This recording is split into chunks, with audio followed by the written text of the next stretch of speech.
Hey, basketball fans!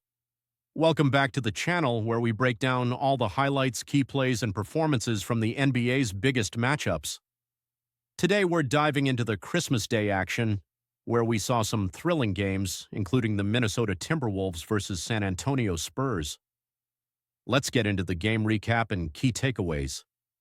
The Minnesota Timberwolves pulled off a narrow 112-110 victory against the San Antonio Spurs, marking their third straight win.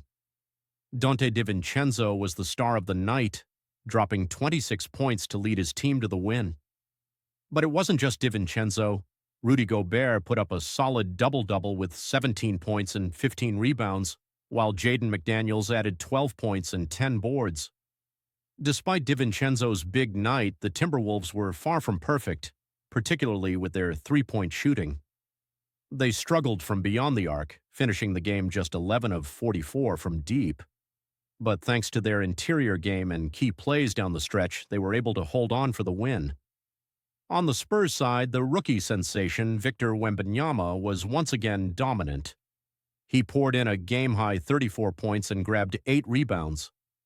His all-around play was a big factor in the Spurs' comeback, as he led a 16-4 run in the third quarter to help San Antonio claw back from a 13-point deficit.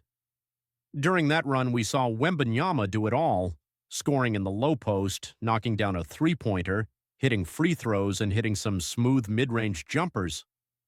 His versatility is something the Spurs are going to rely on all season. But in the closing moments, with the Spurs trailing 112-110, San Antonio had one last chance.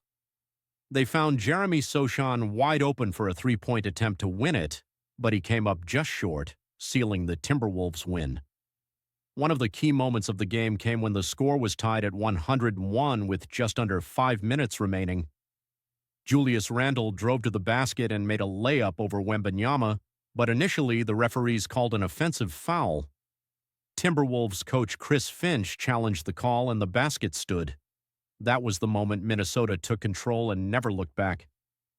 Now let's take a look at the stats. Despite the Timberwolves' struggles from three-point range, they dominated inside. In fact, they made 9 of 9 shots inside the arc in the first quarter alone. That efficiency helped them keep pace despite their cold shooting from deep. So, what did we learn from this game? The Timberwolves are resilient, even on nights when their shots aren't falling. DiVincenzo stepped up big time, and Minnesota's defense and rebounding were crucial. As for the Spurs, Wembanyama continues to impress, but they need more help from their role players to close out tight games like this one. And that's your recap for the Minnesota Timberwolves' 112-110 win over the San Antonio Spurs. Don't forget to like, comment, and subscribe for more NBA game analysis. Let me know what you think about Wembanyama's performance and if you think the Timberwolves can keep up this winning streak. See you next time.